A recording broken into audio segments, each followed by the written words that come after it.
le duele, el paciente toma algo muy caliente, le duele.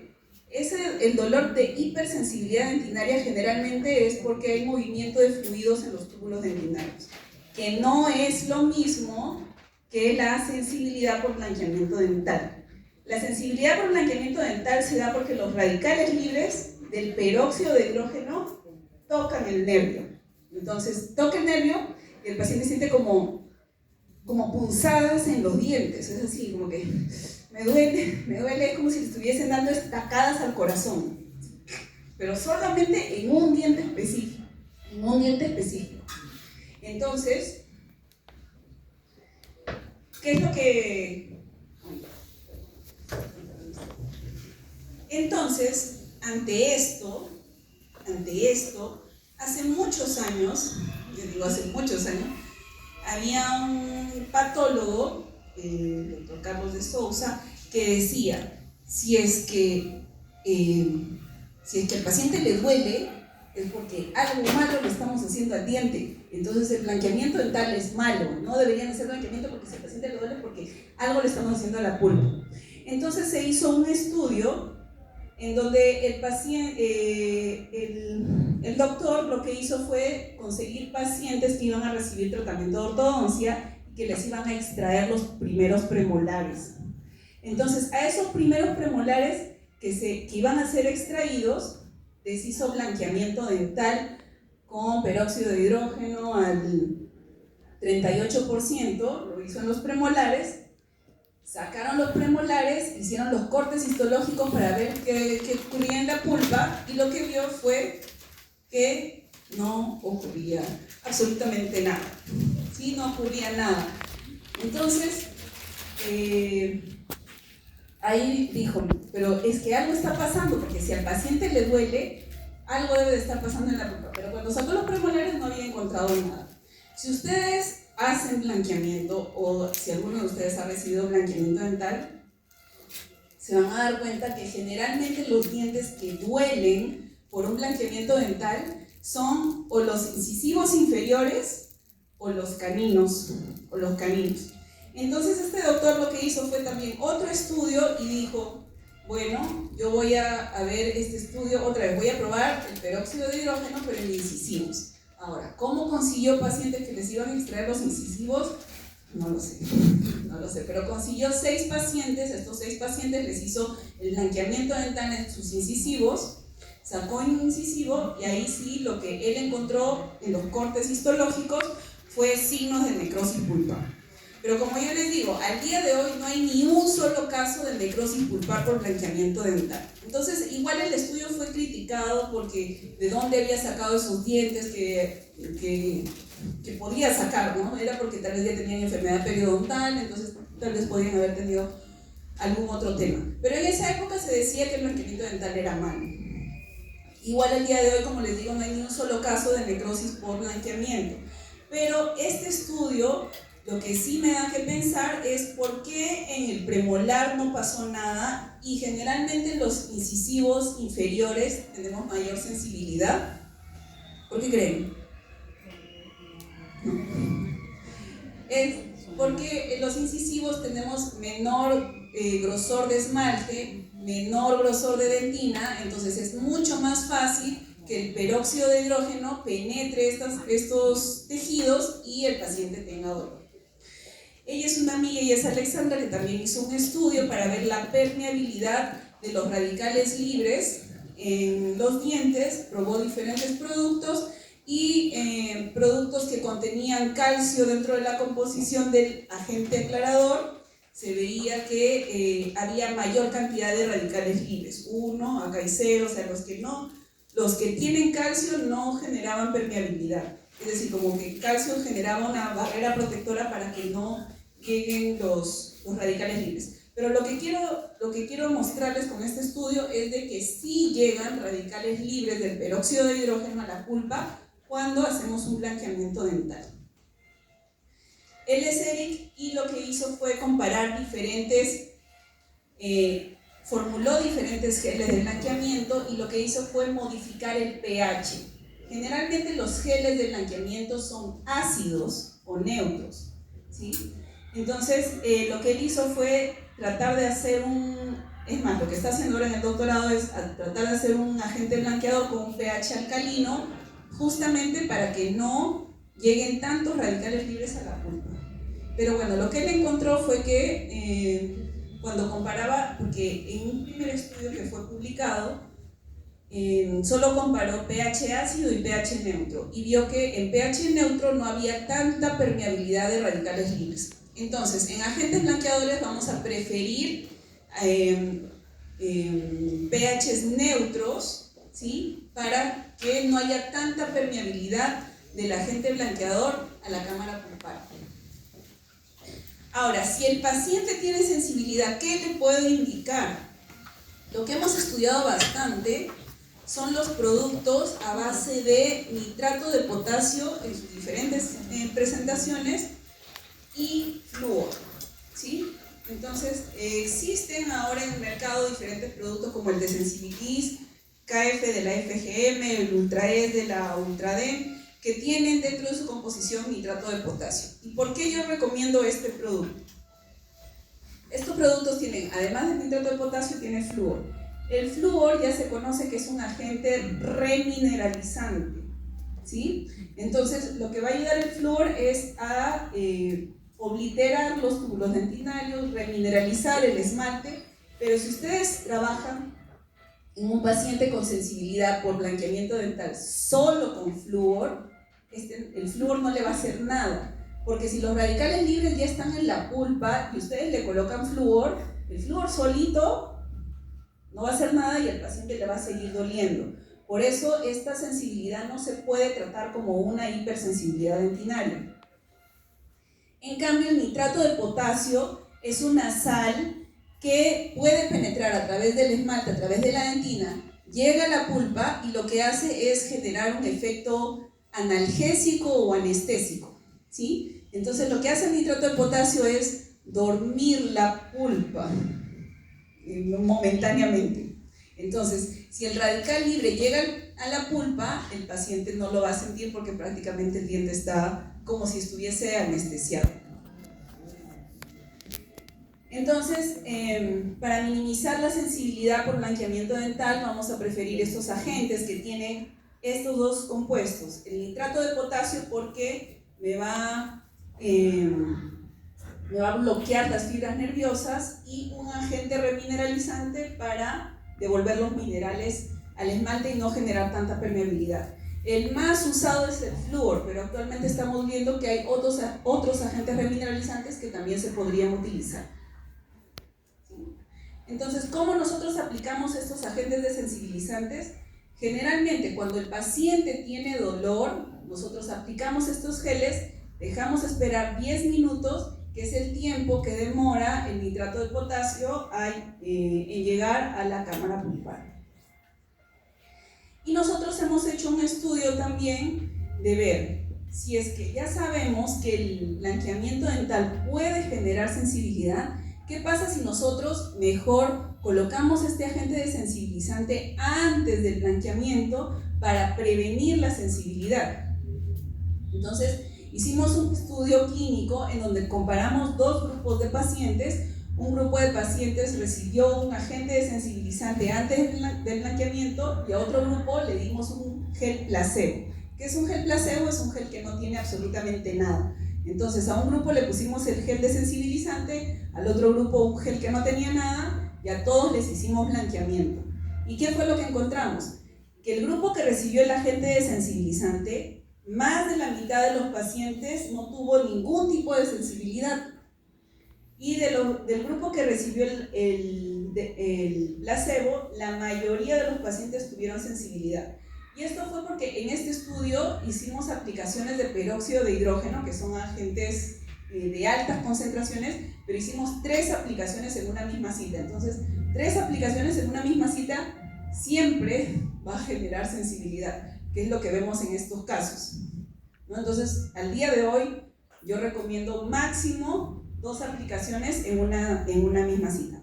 Pero bueno, aplicar antes el agente desensibilizante me va a mejorar, mejor dicho, va a prevenir la aparición de sensibilidad por blanqueamiento, y si el paciente tuviese sensibilidad, esta va a ser en su mayoría leve, ¿sí? Entonces también me va a disminuir la intensidad de sensibilidad.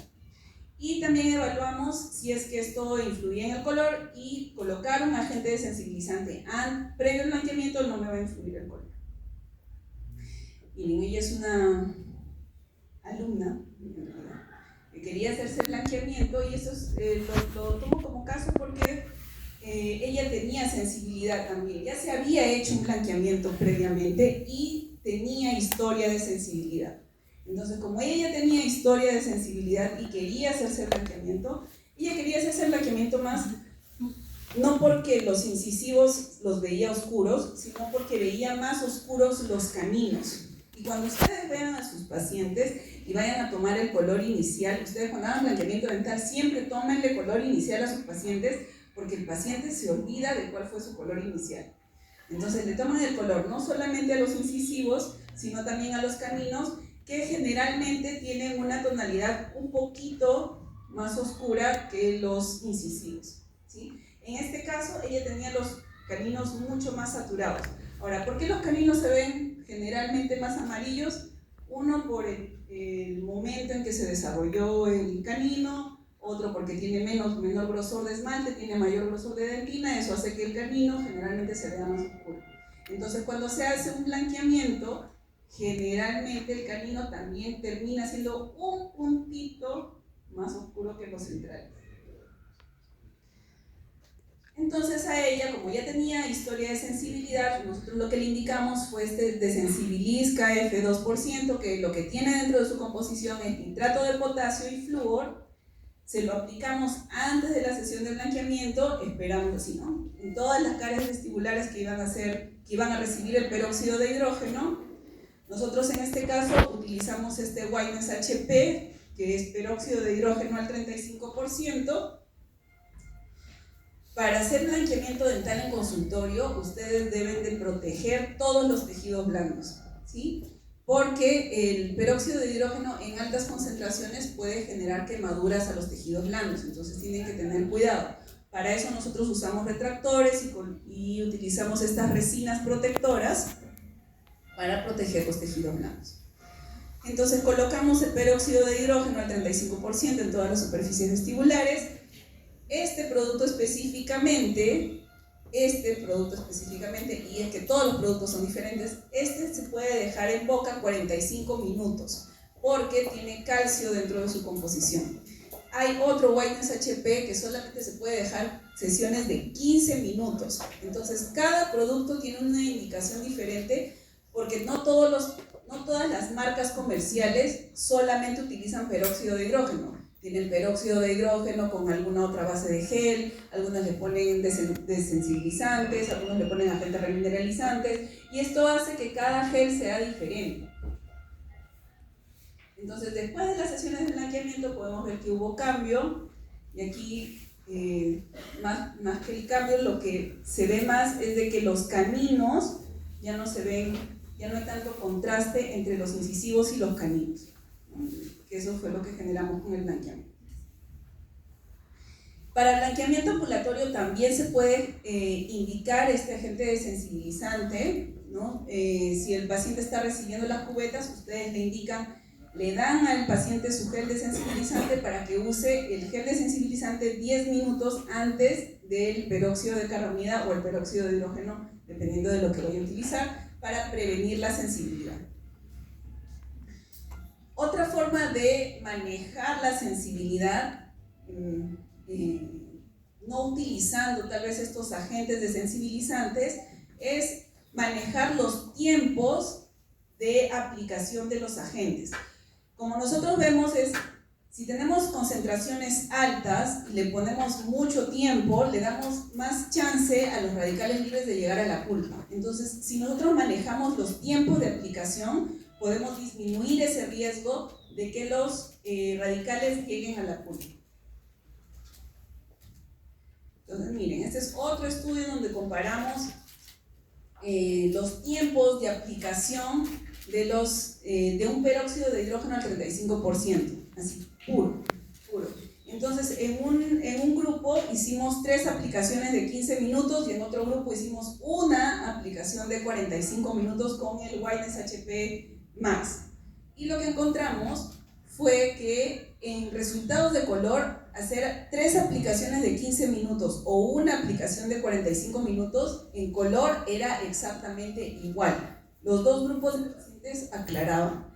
Pero en cuanto a sensibilidad, hacer una aplicación de 45 minutos versus las 3 aplicaciones de 15 minutos, la de 45 minutos me daba mayor intensidad de sensibilidad. Y es porque estoy dejando el gel mucho tiempo en el diente, sin descanso. Y lo otro es de que específicamente, y eso es lo que tienen que ver ustedes en los estudios, específicamente aquí se utilizó el Whiteness HP Max, que a los 15 minutos empieza a bajar su pH, es decir, a los 15 minutos se vuelve más ácido, y si se vuelve más ácido se pone más permeable, y si se pone más permeable es más fácil que los radicales libres lleguen a la pulpa. ¿Sí?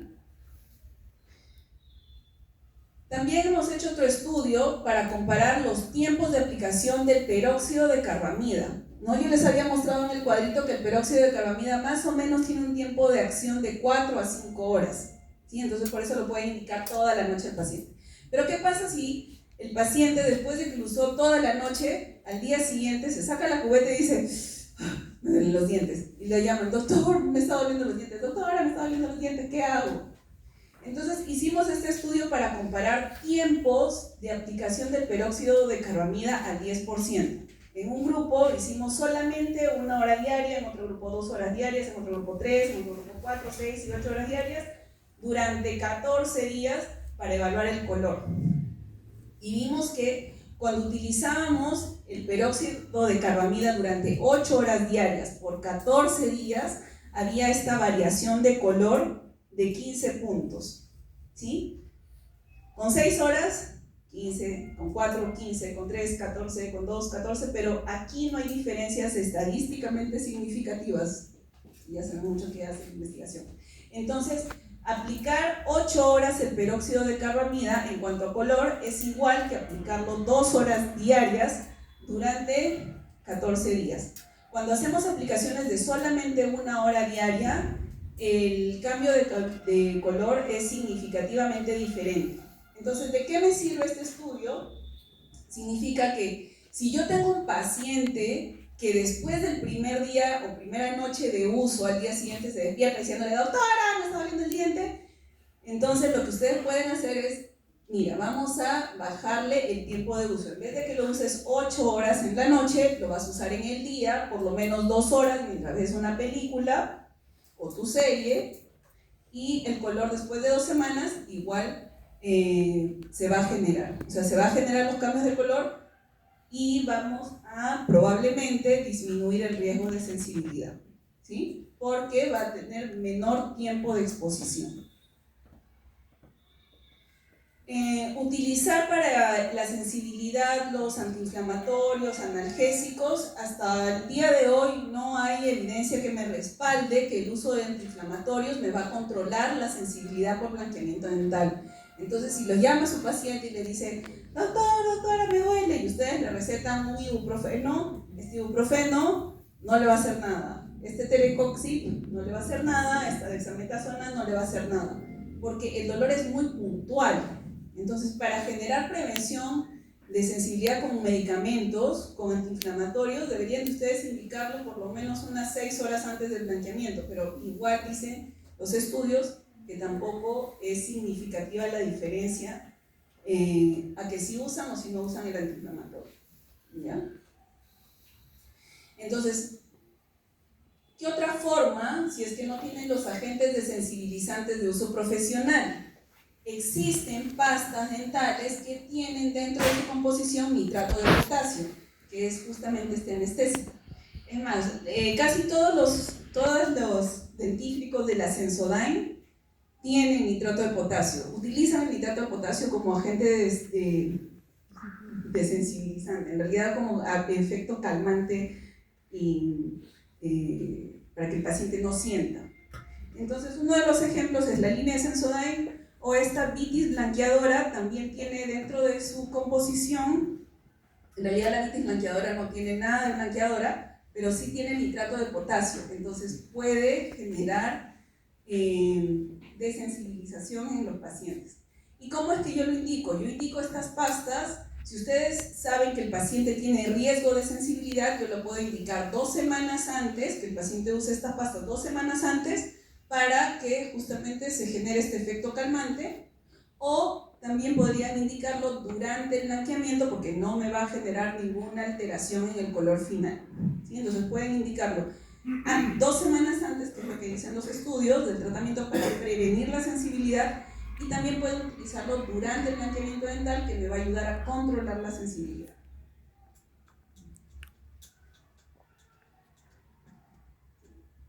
Entonces, ¿qué le indicó al paciente para controlar la sensibilidad? Sí, pueden indicarle pastas dentales que tengan nitrato de potasio dentro de su composición, ¿ya? ¿Puedo tomar café durante el blanqueamiento? Sí, puedes tomar café. ¿Y por qué puedes tomar café durante el blanqueamiento? O sea, ya está demostrado que el café mancha los dientes. El vino tinto mancha los dientes. El cigarro mancha los dientes. La chicha morada mancha los dientes. Pero, ¿qué pasa durante el blanqueamiento? Acá les estoy poniendo la referencia de un estudio que también lo realizamos en Punta Grosa, en donde comparamos 2 grupos de pacientes. Un grupo de pacientes recibía blanqueamiento dental normal, y el otro grupo de pacientes recibía blanqueamiento dental, pero se enjuagaba 3 veces al día con café. Era el estudio, entonces no le podíamos decir que tome 3 tazas de café, pero sí enjuagarse con café. Pobre café. Y lo que encontramos fue que en los 2 grupos de estudio el color final fue el mismo, es decir, los 2 grupos aclararon los dientes. ¿Y esto por qué? ¿Cómo se explica de que durante el blanqueamiento pueda tomar café? Es que si este fue como un blanqueamiento ambulatorio, casero, es decir, el paciente estaba todos los días con sus cubetitas de peróxido de carbamida en bajas concentraciones. Entonces, el paciente se está haciendo blanqueamiento. Si toma al día siguiente café y se sigue colocando las cubetas, es muy probable que el peróxido de carbamida o el peróxido de hidrógeno, así como me quiebra los pigmentos de la dentina, también me quiebra estos pigmentos del café. Entonces, no me va a alterar en nada el color final si es que ustedes toman café durante el blanqueamiento. Ahora, el problema si viene después, ¿no? Ya se hizo el blanqueamiento todo bonito, pero si después sigue tomando café, es muy probable que los dientes se manchen. Pero después de un blanqueamiento, cuando nosotros generamos un buen blanqueamiento en donde retiramos, o mejor dicho, quebramos los pigmentos a nivel de la dentina, generalmente ese color ya no regresa a su estado inicial, ¿sí? Entonces, cuando nosotros generamos un buen blanqueamiento, este blanqueamiento puede durar años porque yo quebré los pigmentos en la dentina. Ahora, si el paciente toma café, estos pigmentos del café se van a depositar en el esmalte. Y estas manchas se pueden retirar con una profilaxis, ¿sí? Pero igual le tienen que decir al paciente que si sigue tomando café, se le van a manchar los dientes después. Los estudios en esa época me decían, ¿qué pasa con el vino? Con el vino tinto no es lo mismo que el café, porque el vino tinto tiene otro tipo de pigmentos, tiene unos taninos que no se quedan solamente en el esmalte, penetran el esmalte y llegan a la dentina, ¿sí? Y llegan. Entonces, el vino tinto podría afectar el color final. No que no vaya a blanquear los dientes, porque igual si el paciente toma una taza de vino, una copa de vino, igual va a blanquear los dientes, pero no va a blanquear tanto como si no tomara el vino.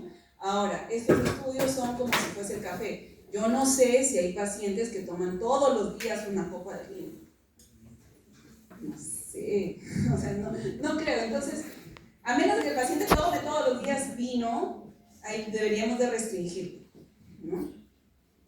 ¿Qué pasa con la chicha morada? La chicha morada lamentablemente tiene pigmentos muy parecidos al vino tinto, tiene algunos mismos taninos, Entonces hemos hecho estudios en donde hemos probado esta chicha morada en resinas durante el blanqueamiento y vemos de que sí, la chicha morada puede afectar el color en las resinas, también puede afectar el color en el esmalte dental durante el blanqueamiento, mejor dicho.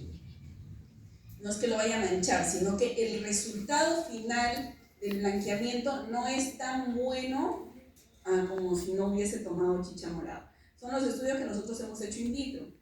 Con Katy, con Jennifer también, lo mismo, ¿no? La chicha morada como que afecta un poquito el resultado final. Igual hay varios estudios a nivel mundial, este es un metaanálisis. ¿Qué cosa es un metaanálisis? Un metaanálisis es un estudio que toma varios estudios de una misma pregunta, ¿no? Y acá lo que vieron es si es que la dieta blanca, o mejor dicho, restringir los alimentos con pigmentos es necesario durante el blanqueamiento. Y lo que finalmente ellos concluyen en este metaanálisis es de que no sería necesario restringir alimentos pigmentantes durante el blanqueamiento porque no se va a ver afectado el resultado final. Y eso es lo que tiene este estudio. Entonces, el paciente puede tomar todo. No pasa nada si se toma, yo esperaría que no pase nada si se toma un vaso de chicha morada. Pero en base a ese metaanálisis podríamos concluir que sí pueden tomar chicha morada, pueden tomar té, pueden tomar café, pueden tomar limonito durante el blanqueamiento, porque igual va a ocurrir el blanqueamiento en los dientes. ¿Sí? ¿Cuál es la mejor fuente de luz para blanqueamiento dental? Ya que ustedes no han hecho blanqueamiento dental, sé que ustedes no han comprado su lámpara de luz para blanqueamiento dental, ¿verdad? Pero es algo que hasta el día de hoy se sigue promoviendo. Es más, han salido nuevas fuentes de luz, pero al día de hoy no hay ni un y por eso yo digo, he venido acá a resolverles las dudas con evidencia.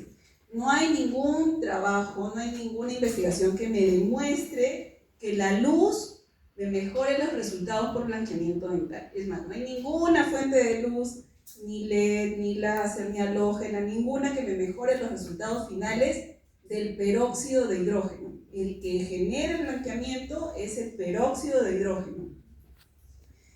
Y eso no lo digo yo, miren. Este es un metaanálisis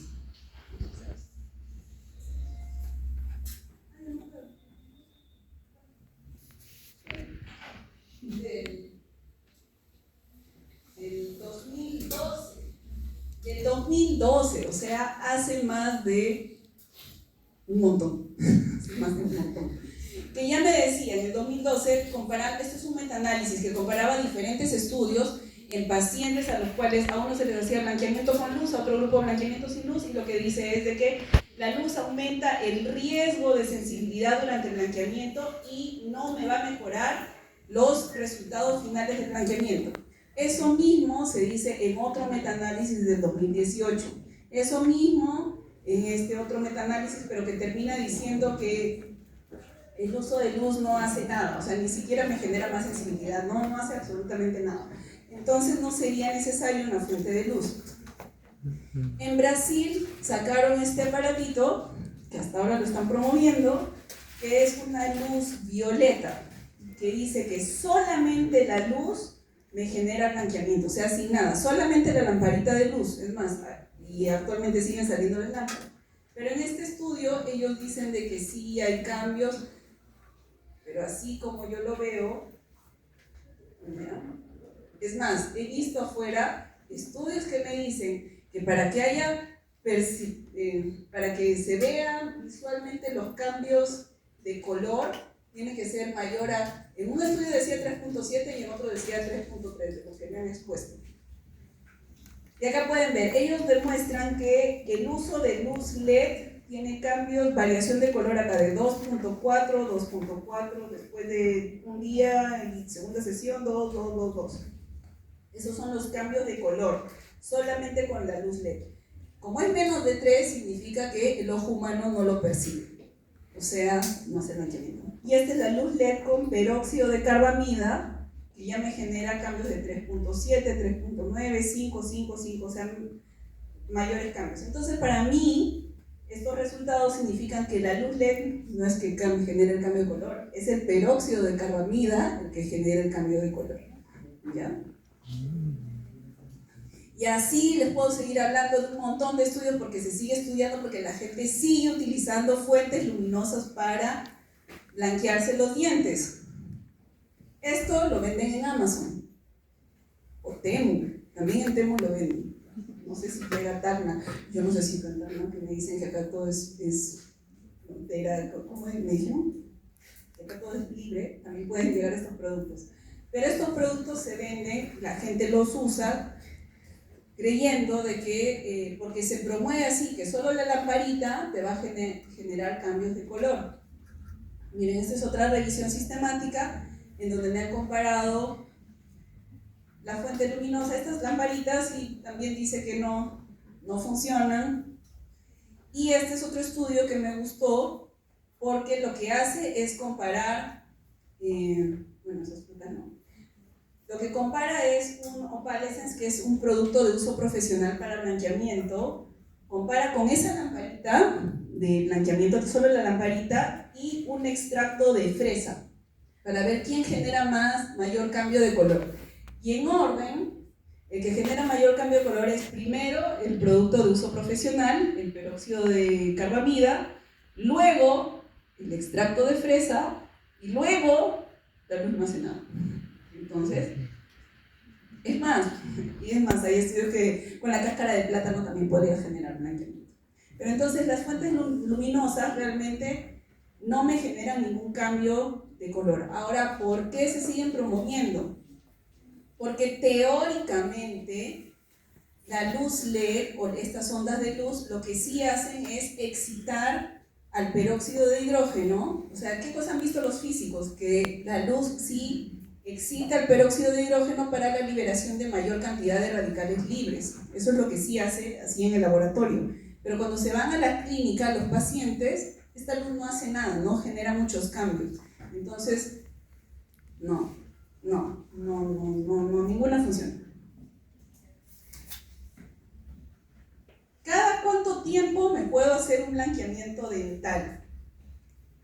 Porque hay pacientes que después de los 6 meses ya se quieren hacer otro blanqueamiento, o después de un año ya se quieren hacer otro blanqueamiento. Entonces, no así, o así lo ofrecen, en realidad, y hay odontólogos que ofrecen, ¿no? Sí, en 6 meses te hago otra sesión de blanqueamiento.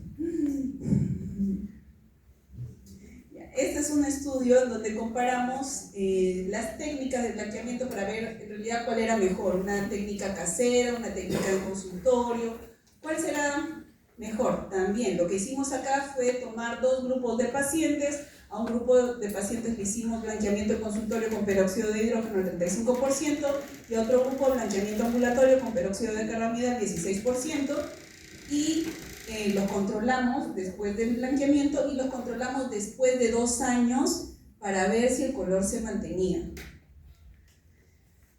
Lo que encontramos en este estudio fue que, utilizamos en esa época esta escala que ya no se usa, pero esta es la escala Vita ordenada, la Vita clásica ordenada por valor, siendo que B1 es el más claro y el C4 es el más oscuro, ¿no? Y actualmente ya usamos otras escalas y utilizamos nuestro espectrofotómetro. Pero lo que vimos fue que el color inicial en los 2 grupos era similar. Después del blanqueamiento, los 2 tratamientos aclaraban igual, es decir, tratamiento de consultorio o tratamiento ambulatorio van a llegar igual al mismo resultado, ¿sí? Y después de 2 años veíamos una mínima regresión, es decir, de A1 a B1 prácticamente, ¿sí? O de B1 a A1. Entonces, después de 2 años, el color del diente blanqueado se mantenía.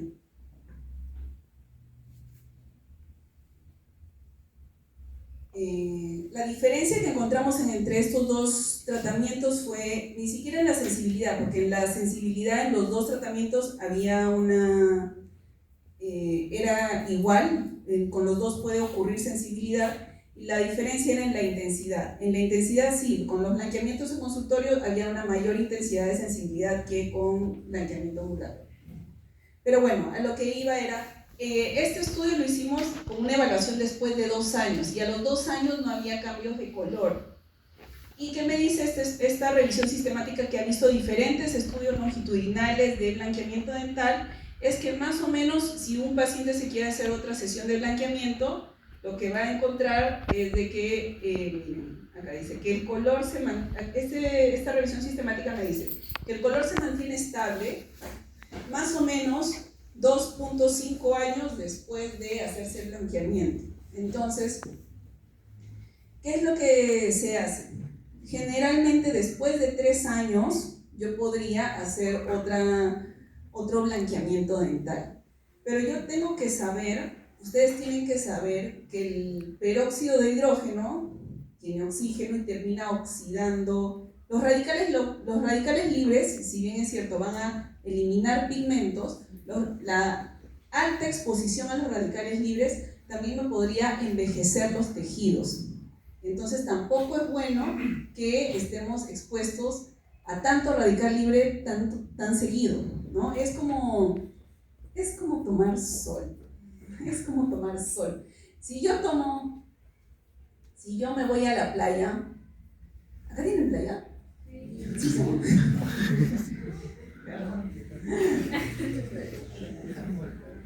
Si yo me voy a la playa todos los días sin bloqueador, de acá a 10 años, así al mediodía con este sol que quema, de aquí a 10 años es muy probable que además de bronceada y quemada, mi piel se envejezca mucho más rápido. A diferencia de que si yo a partir de hoy día voy a la playa de vez en cuando y uso bloqueador todos los días, probablemente mi piel todavía se mantenga joven. Entonces, lo mismo pasaría con el blanqueamiento dental. Yo no estoy en contra del blanqueamiento dental, pero si ustedes exponen al diente muchas veces a estos radicales libres, es muy probable que ustedes empiecen a envejecer el diente.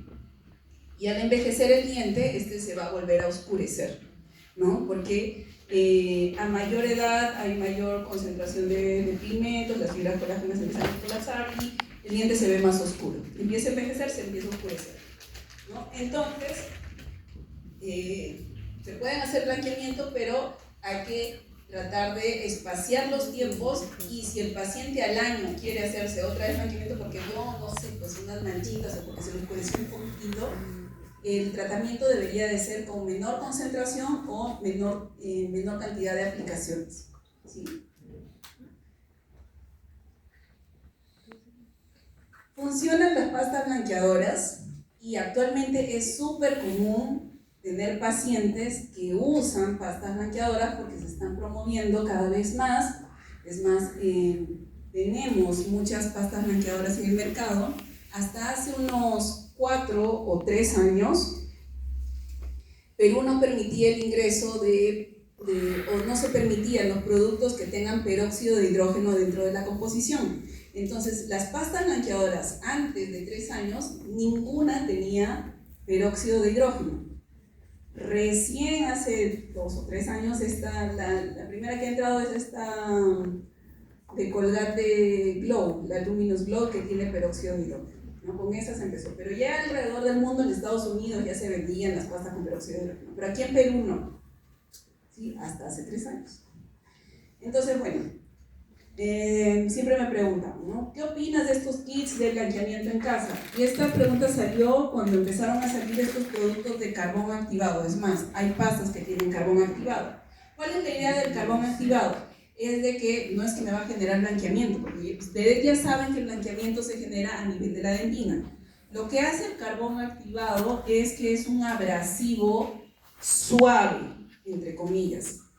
Entonces, lo que haría es eliminar las manchas superficiales que se encuentran en el esmalte.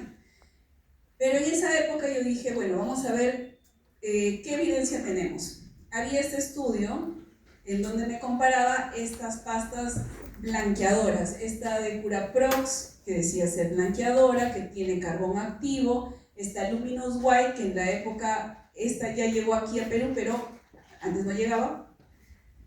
Esta Close Up Diamond Attraction, esta Oral B3 de White y esta Sorriso Extreme White, que es como si fuese una dento blanqueadora que no tiene nada de blanqueador, ¿no? Entonces, cuando compararon estos agentes, se vio que la que más generaba cambios de color era esta Oral-B 3D White, después esta Luminous White Advance y luego esta Diamond Attraction. Y esta que tiene carbón activo no me generaba ningún cambio de color.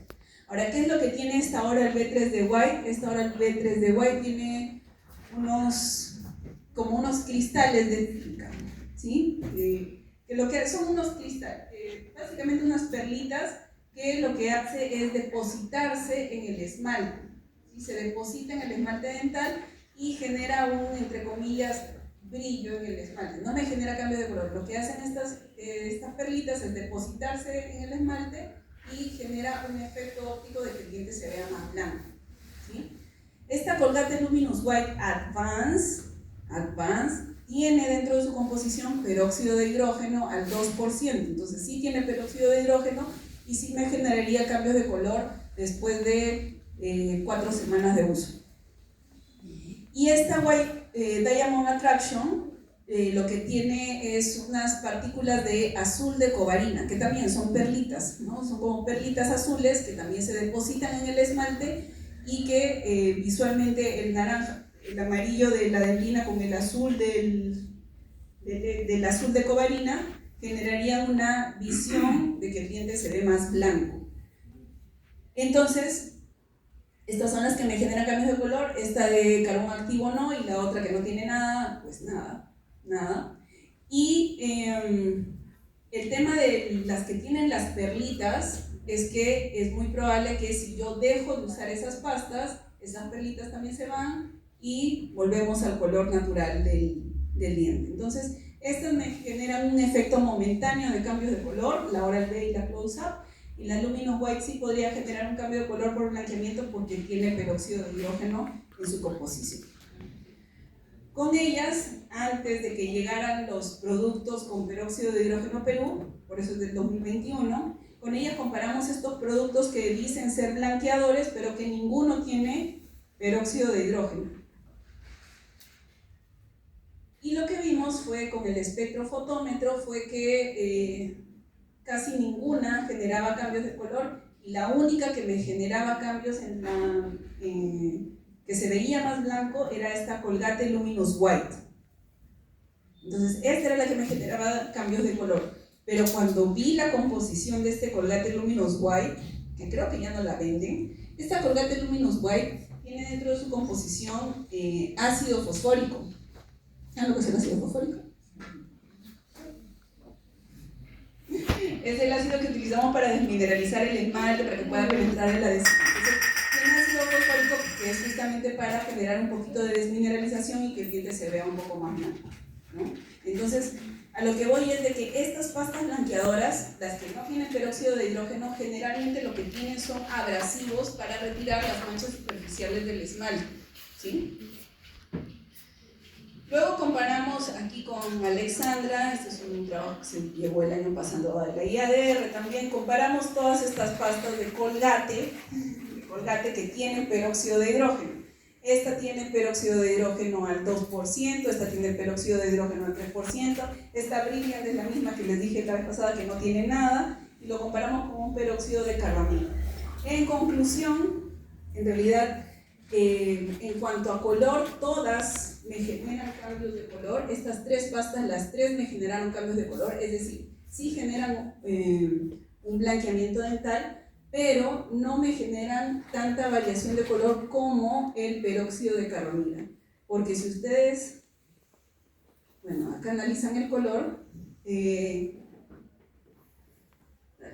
acá nosotros vemos tres parámetros en color, que es luminosidad, los pigmentos rojos, los pigmentos amarillos. Y vemos que en luminosidad los tres cambiaron igual, que es más o menos lo que se cambia a nivel de esmalte. O sea, todas estas me cambian el color a nivel de esmalte. Pero solamente el peróxido de carbamida, que es el que me modifica el amarillo, es el que me cambia el color a nivel de dentina.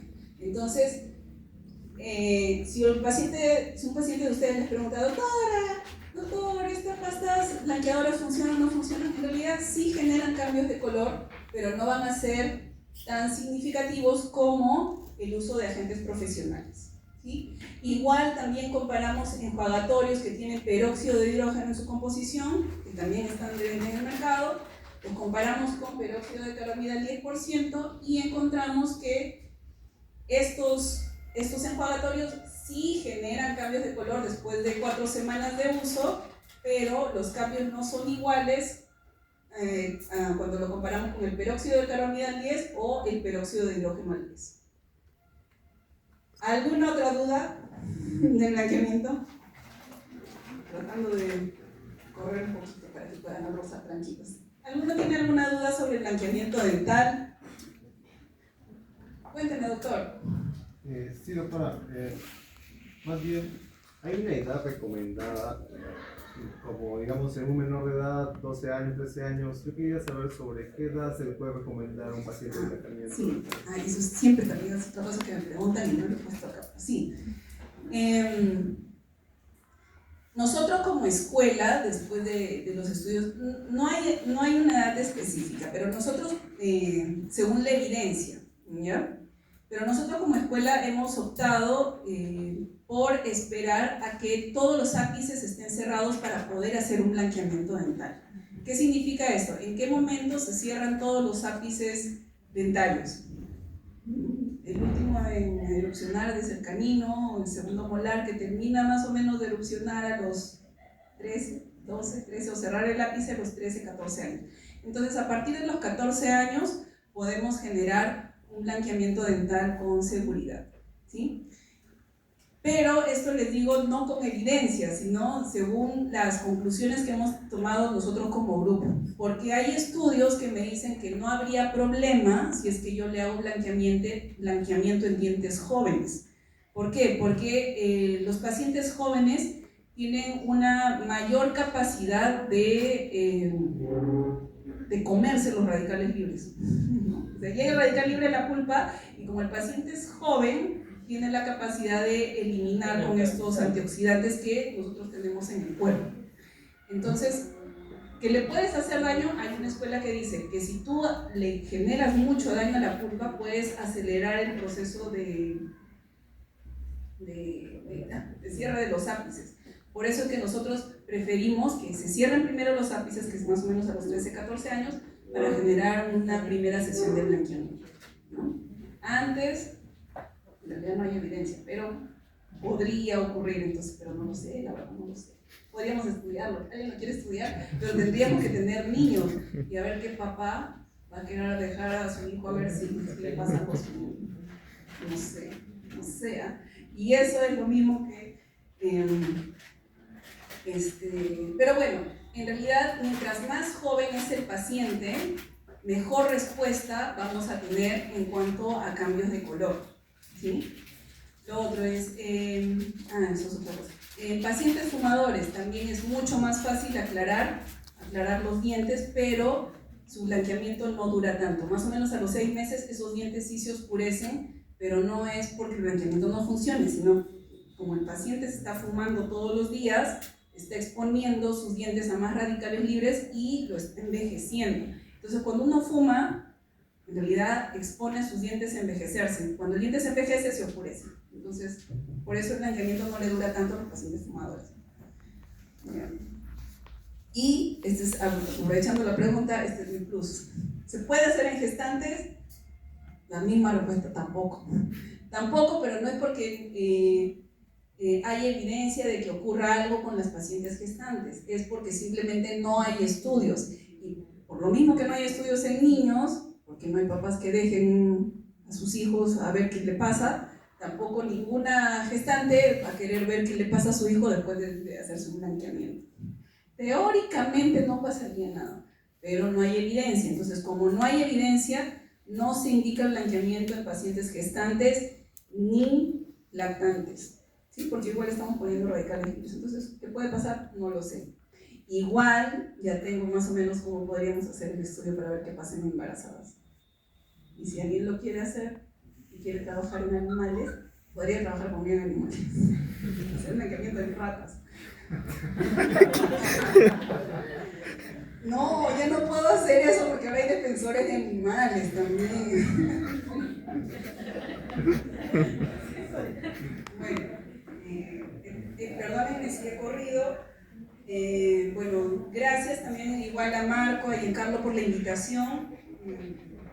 Comentarles también que lo que les he querido mostrar es un poquito, más que lo de blanqueamiento, es ustedes como profesionales tienen que tratar de no botar las plantas en las sales, de responder a sus dudas, de responder cualquier duda clínica que ustedes tengan bajo evidencia científica. Y eso es lo que se está promoviendo aquí en la universidad, eso es lo que yo veo, ¿no? He paseado por los trabajos que están realizando y eso es un claro ejemplo de que todo lo que